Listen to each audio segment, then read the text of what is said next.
Hello students, how are you all? Welcome to Baji Sir Maths YouTube channel. చాలామందికి government job అనేది ఒక కళగా ఉంటుంది. అయితే దీంట్లో టూ కేటగిరీస్ వాళ్ళు ఉంటారు. కొంతమంది ఒక జాబ్ మాత్రమే చేసుకోవాలి అంటే ఫర్ ఎగ్జాంపుల్ మన ఛానల్లో మెజారిటీ డిఎస్సి ఆస్పిరెంట్స్ ఎక్కువగా ఉన్నారు. ఖచ్చితంగా టీచర్ జాబ్ మాత్రమే నేను చేయాలి. ఇంకొంతమందికి మనకి గవర్నమెంట్ జాబ్ వస్తే చాలు, ఏదైనా పర్వాలేదు అనే ఉద్దేశం కూడా ఉంటుంది. ఎందుకంటే దానికి ఉన్న వాల్యూ అలాంటిది. మనం నేర్చుకున్న నాలెడ్జ్లో ఖచ్చితంగా వేరే వాటికి కూడా కొన్ని ఎగ్జామ్స్లో యూజ్ అవుతూ ఉంటుంది. డిఎస్సికి ప్రిపేర్ అయ్యే ప్రతి ఒక్క ఆస్పిరెంట్కి ఖచ్చితంగా కొత్తగా రిలీజ్ చేసిన ఆర్ఆర్బి గ్రూప్ డి అనేది సిలబస్ చాలా వరకు సిమిలర్గా ఉండడానికి ఛాన్సెస్ అనేది ఉంటుంది. ఒక్కసారి మనకి రిలీజ్ చేసిన ఆర్ఆర్బి గ్రూప్ డి సిలబస్ 2025లో ఏమేమి ఉన్నాయి, ఎన్ని మార్క్స్కి వస్తాయి, మనకి ఏ టాపిక్స్ సిమిలర్గా ఉన్నాయి, ఒకసారి డీటెయిల్గా ఈ వీడియోలో డిస్కషన్ చేసుకుందాము. వీడియోని ఫస్ట్ టైం చూసేవాళ్ళు ఎవరైనా ఉంటే తప్పకుండా ఛానల్ని సబ్స్క్రైబ్ చేసుకోండి. కాంపిటేటివ్ ఎగ్జామ్స్లో మ్యాథ్స్ పరంగా ఇబ్బంది లేకుండా ప్రతి ఒక్క షార్ట్కట్ ట్రిక్స్ ఎలా చేయాలి, నాన్ మ్యాథ్స్ స్టూడెంట్స్కి పర్టికులర్గా దృష్టిలో పెట్టుకొని మ్యాథ్స్ అనేది ఈజీ వేలో నేర్పించడం అనేది జరుగుతుంది.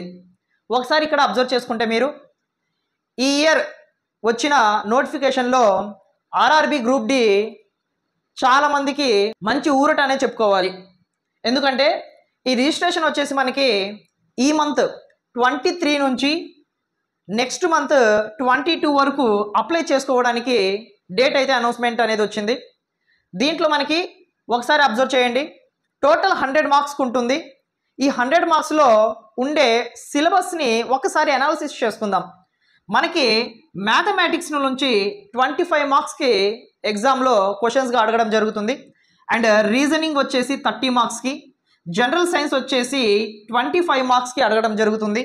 And general awareness and current affairs ఈ రెండు కలిపి 20 మార్క్స్కి అడగడం జరుగుతుంది. అంటే దీంట్లోనే మనకి జీకే కూడా ఇంక్లూడ్ అయి ఉంటుంది. అంటే GK, current affairs, social studies అంటే జాగ్రఫీ కానివ్వండి, హిస్టరీ కానివ్వండి, ఇవన్నీ కలుపుకొని మనకి 20 మార్క్స్కి అడగడానికి ఛాన్స్ అయితే ఉంటుందన్నమాట.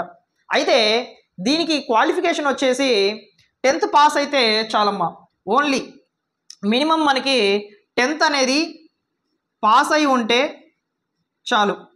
ఖచ్చితంగా ప్రతి పోస్ట్కి మనము అప్లై అయితే చేసుకోవచ్చు. అంటే చాలామందికి కన్ఫ్యూజన్ మొన్నటి వరకు ఉంది, 10th ప్లస్ ఐటీఐ కూడా చేసి ఉండాలి అని చెప్పేసి. సో చాలామంది స్టూడెంట్స్ ఈ ఒక్కసారికైనా మాకు ఎక్సెప్షన్ ఇవ్వండి, 10th క్లాస్కి కూడా ఖచ్చితంగా అన్ని పోస్టులకి అప్లై చేసే విధంగా అవకాశం ఇవ్వండి అని చెప్పి అడగడంతో ఇప్పుడు 10th ఆర్ ఐటీఐగా మారడం జరిగింది. అంటే ఖచ్చితంగా 10th పాస్ అయి ఉండాలి, లేదా ఐటీఐ కూడా చేస్తున్నా కూడా ఇబ్బంది ఏం లేదు. సో ఐటీఐ చేయని వాళ్ళు కూడా ప్రతి పోస్ట్కి అప్లై చేసుకోవచ్చు అని గవర్నమెంట్ నుంచి అఫీషియల్గా అనౌన్స్మెంట్ అయితే వచ్చేసింది. సో దీంట్లో ఒకసారి డిఎస్సికి ప్రిపేర్ అయ్యే వాళ్ళు ఒకసారి బాగా అబ్జర్వ్ చేసుకుంటే మనకి మ్యాథ్స్ అనేది ప్యూర్ మ్యాథ్స్ ఉంటుంది. దీంట్లో ఓన్లీ అర్థమెటికే కాదు, ప్యూర్ మ్యాథ్స్ ఉంటుంది. ఈ ప్యూర్ మ్యాథ్స్ ప్రతి ఒక్క డిఎస్సి ఆస్పిరెంట్ ఆల్రెడీ చేసినవే. సో ఒకసారి ఈ ప్యూర్ మ్యాథ్స్కి సంబంధించిన టాపిక్స్ ఒకసారి మనం చెక్ చేసుకుందాము. ప్రతి ఒక్క టాపిక్ 95% మన ఛానల్లో అందుబాటులోనే ఉంది. ఒకసారి మనం గమనించుకుందాం. నెంబర్ సిస్టమ్ ఆల్రెడీ మన టాపిక్ కంప్లీట్ అయిపోయి ఉంది. 1 నుంచి 2 మార్క్స్ రావడానికి అవకాశం ఉంది. బాడ్మస్ నుంచి 2 నుంచి 3 marks, and decimals and fractions 1 నుంచి 2 మార్క్స్, యావరేజ్ 1 నుంచి 2 మార్క్స్, ఎల్సిఎం అండ్ హెచ్సిఎఫ్లో నుంచి 1 నుంచి 2 మార్క్స్ వస్తాయి. సో రేషియో అండ్ ప్రపోర్షన్ 2 నుంచి 3 మార్క్స్ రావడానికి అవకాశం అయితే ఉంది. సో పర్సంటేజెస్ వచ్చేసి 2 నుంచి 3 marks, mensuration 2 marks, time and వర్క్లో నుంచి 3 నుంచి 4 మార్క్స్ రావడానికి అవకాశం ఉంది. టైమ్ అండ్ డిస్టెన్స్ 2 నుంచి 3 marks, simple interest and compound interest 1 mark, profit and loss వచ్చేసి 1 నుంచి 2 మార్క్స్ రావడానికి ఛాన్స్ అయితే ఉంది. నెక్స్ట్ ఆల్జీబ్రాలో నుంచి 1 మార్క్, జియోమెట్రీ అండ్ ట్రిగ్నోమెట్రీలో నుంచి 1 మార్క్, ఏజ్ క్యాలిక్యులేషన్స్ మీద 2 నుంచి 3 మార్క్స్ రావడానికి అవకాశం ఉంది. క్యాలెండర్ అండ్ క్లాక్ మీద 1 మార్క్, అండ్ మిసిలేనియస్లో నుంచి మనకి 2 నుంచి 3 మార్క్స్ రావడానికి అవకాశం అయితే ఉంది. సో దీంట్లో ఒక్కసారి మీరు అబ్జర్వ్ చేసుకుంటే మన ఛానల్లో ప్లేలిస్ట్లోకి వెళ్ళి చూడండి, 95% ప్రతి టాపిక్ కూడా కంప్లీట్ చేయడం జరిగింది. సో రిమైనింగ్ టాపిక్స్ కూడా ఖచ్చితంగా కంప్లీట్ చేయడంతో పాటు ఆర్ఆర్బిలో అడిగే ప్యాటర్న్ వేరేలా ఉంటుంది, కాన్సెప్ట్ ఒకటే. డిఎస్సిలో అడిగే ప్యాటర్న్ వేరేలా ఉంటుంది, కాన్సెప్ట్ ఒకటే. అయితే ఇప్పటి నుంచి ఇదే టాపిక్స్ ఆల్రెడీ కాన్సెప్ట్స్ మన ఛానల్లో అందుబాటులో ఉన్నాయి. అండ్ ప్రీవియస్ పేపర్స్లో ఒక్కసారి ఆ క్వశ్చన్ ప్యాటర్న్ ఎలా ఉంది అనేది డైలీ డిస్కషన్ అనేది చేసుకుందాము.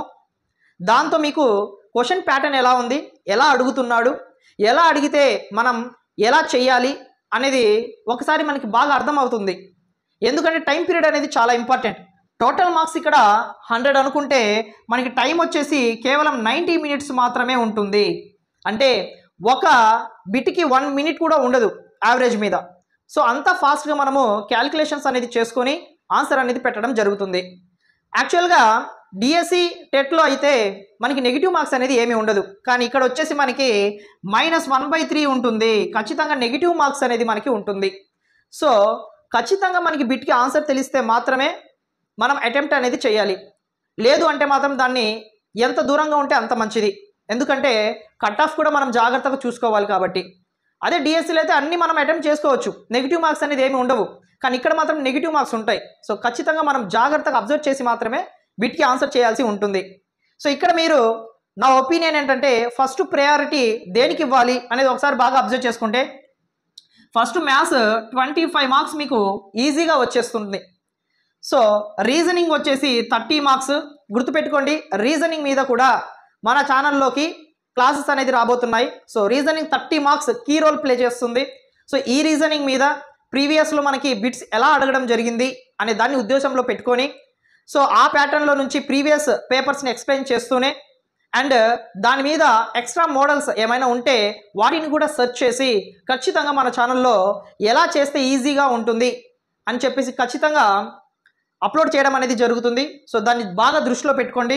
అండ్ జనరల్ సైన్స్, ఈ జనరల్ సైన్స్ వచ్చేసి మనకి ఫిజిక్స్, కెమిస్ట్రీ అండ్ బయాలజీ ఈ 3 సబ్జెక్ట్స్ బాగా చదువుకుంటే 25 మార్క్స్కి మనము స్కోర్ అనేది చేసుకోవచ్చు. ఇవన్నీ కూడా ఎన్సీఆర్టీ బుక్స్ అనేది మనము టెక్స్ట్ బుక్స్ ఫాలో అయితే సరిపోతుంది. అండ్ ఇక్కడ general awareness, current affairs, GK వీటన్నిటిని కలిపి మనకి వచ్చేది 20 మార్క్స్. సో ఆర్ఆర్బి గ్రూప్ డికి ప్రిపేర్ అయ్యే వాళ్ళు ఖచ్చితంగా ఫస్ట్ ప్రయారిటీ ఈ 3కి ఇచ్చుకుంటే మనకి ఇక్కడే దాదాపుగా 80 మార్క్స్ అనేది స్కోర్ చేయడం జరుగుతుంది. అంటే 80% అక్కడే మనకి వచ్చేస్తుంది. అలా అంటే మరి 20 మార్క్స్ వద్దా సార్ అంటే వద్దని కాదు నేను చెప్పేది. ఖచ్చితంగా ఇది కూడా మనం చూసుకోవాలి. కాకపోతే ప్రయారిటీ లెవెల్స్ అనేది నేను చెప్తున్నాను. ఫస్ట్ ఈ కాన్సెప్ట్స్ మనం తరోగా ప్రాక్టీస్ చేసుకొని దాని మీద మంచి పట్టు వచ్చిన తర్వాత ఖచ్చితంగా వీటిని కూడా మనము చూసుకోవాలి. సో అప్పుడు మాత్రమే మనకి కట్ ఆఫ్ పోగా పోస్ట్ అనేది రావడం జరుగుతుందన్నమాట. సో ఓవరాల్గా ఈ మొత్తం మీద అన్నీ కూడా క్లారిఫై అనేది అయింది అనుకుంటున్నాను. సో డిఎస్సికి ప్రిపేర్ అయ్యే వాళ్ళు మీ ఒపీనియన్ ప్రకారంగా ప్రిపేర్ అవ్వాలి అనుకుంటే ప్రిపేర్ అవ్వచ్చు. లేదు ఎగ్జామ్ అయితే ఖచ్చితంగా రాయడానికి ట్రై చేయండి. ఎందుకంటే ఆల్రెడీ మీరు ప్రిపేర్ అయిందే కాబట్టి ఇక్కడ చూడండి ఒకసారి, మ్యాథ్స్ అనేది మీరు ఆల్రెడీ ప్రిపేర్ అయిందే. అండ్ ఇక్కడ జనరల్ సైన్స్ ప్రిపేర్ అవ్వడం జరుగుతుంది. అండ్ కరెంట్ అఫైర్స్, జీకే కూడా ప్రిపేర్ అవ్వడం జరుగుతుంది. జనరల్ అవేర్నెస్ అంటే సోషల్, హిస్టరీ, జాగ్రఫీ అవి కూడా ప్రిపేర్ అవ్వడం జరుగుతుంది. ఇంకా మీరు ఎక్స్ట్రాగా చూసుకోవాల్సింది రీజనింగ్ ఒకటే. సో ఏ పోస్ట్ అయినా పర్వాలేదు, మాకు ఖచ్చితంగా గవర్నమెంట్ పోస్టే కావాలి అనే ఉద్దేశం ఉన్న వాళ్ళు ప్రిపేర్ అయితే చాలా వరకు మంచి జరుగుతుంది అనేది నా ఒపీనియన్. లేదు మాకు ఖచ్చితంగా గవర్నమెంట్ టీచరే కావాలి అనుకునే వాళ్ళు తప్పకుండా డిఎస్సినే మీ టార్గెట్ అనుకుంటే తప్పకుండా డిఎస్సినే ప్రిపేర్ అవ్వండి. అండ్ డిఎస్సికి కూడా మ్యాథ్స్ క్లాసెస్ అనేది అందుబాటులోకి వస్తూనే ఉంటాయి. సో ఎవరు ఇబ్బంది పడాల్సిన అవసరం లేదు. సో ఎప్పటి నుంచో అనుకుంటున్న గ్రూప్ డి నోటిఫికేషన్ వచ్చింది కాబట్టి వీటి గురించి కూడా మన ఛానల్లో వస్తుంది. సో యూజ్ చేసుకోవాలి అనుకునే వాళ్ళు తప్పకుండా యూజ్ చేసుకోండి. నాన్ మ్యాథ్స్ స్టూడెంట్స్ పర్టికులర్గా మన ఛానల్ని సబ్స్క్రైబ్ చేసుకోండి. మ్యాథ్స్ రాదు అనుకునే వాళ్ళకి కూడా మొన్న టెట్లో చాలామందికి మన ఛానల్ హెల్ప్ అయింది. సో మీకు కూడా గ్రూప్ డిలో కానివ్వండి, రేపు వచ్చే డిఎస్సి నోటిఫికేషన్లో కానివ్వండి, మనకి మ్యాథ్స్, నాన్ మ్యాథ్స్ స్టూడెంట్స్ కోసము ఈ ఛానల్ ఉంది. అండ్ మ్యాథ్స్ స్టూడెంట్స్ కూడా తప్పకుండా చూస్తే తరోగా ప్రాక్టీస్ అనేది మీకు కూడా జరుగుతుంది. Thank you so much.